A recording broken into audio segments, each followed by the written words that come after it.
तरंग संबंध में रहती है और पनपती रहती है। हर एक अपने अस्तित्व और प्रसार के लिए दूसरे पर निर्भर रहती है। अरबों वर्षों में हमारी पृथ्वी विस्तार करते रहने वाले ब्रह्मांड में लड़खड़ाते हुए उस पर संपूर्ण जीवन के लिए एक जीवंत अंतरिक्ष यान बन गई है। इस अंतरिक्ष यान के 2/3 हिस्से पानी में ढके हुए थे और इसी ने इस ग्रह को उसका नीला रंग दिया। यहां पर जीवन के प्रथम रूप दिखाई दिए। समुद्र के सबसे गहरे बिंदुओं से जीवन भूमि और सबसे ऊंचे पहाड़ों की ओर चला गया। पृथ्वी की गहराई में इसकी गर्म मैंटल और फिर बाहरी और आंतरिक कोर स्थित है। वहां का तापमान लगभग 5400 डिग्री सेल्सियस होने का अनुमान है, जो सूर्य की सतह के तापमान के लगभग बराबर है।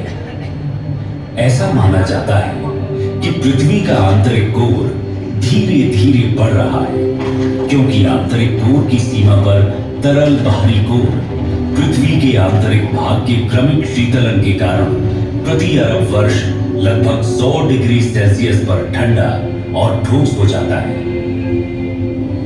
पृथ्वी के आंतरिक और बाहरी कोर में निर्मित कन्वेक्शन करंट्स अर्थात हमारे ग्रह की चुंबकीय फील्ड्स का निर्माण करती है।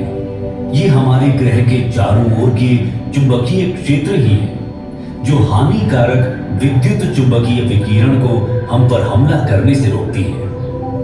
कल्पना कीजिए, यदि मात्र एक दिन के लिए भी ये मैग्नेटिक फील्ड्स न होती तो सारा का सारा जीवन नष्ट हो गया होता।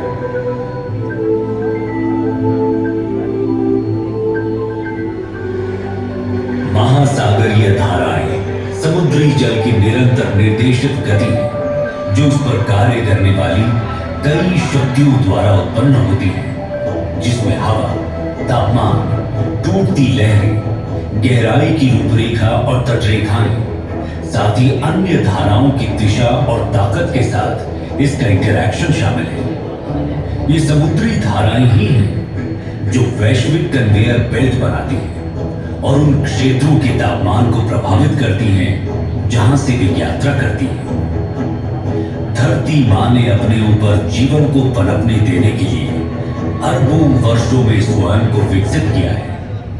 उसने ये सुनिश्चित करने के लिए तत्वों के साथ बेहतरीन संतुलन बनाया है कि इसकी कई प्रजातियों के बच्चों का अस्तित्व हमेशा बना रहे।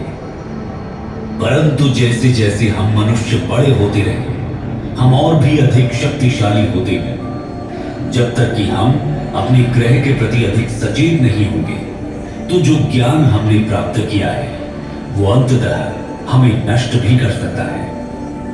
हम मनुष्यों को शक्तिशाली होने के बावजूद अपनी बढ़ती आबादी को संसाधन उपलब्ध कराने के लिए पृथ्वी का शोषण करने के लिए अधिक मजबूर होना पड़ेगा और अपने मूर्खतापूर्ण उपभोग के कारण कई प्रजातियों को बर्बाद कर चुके हैं।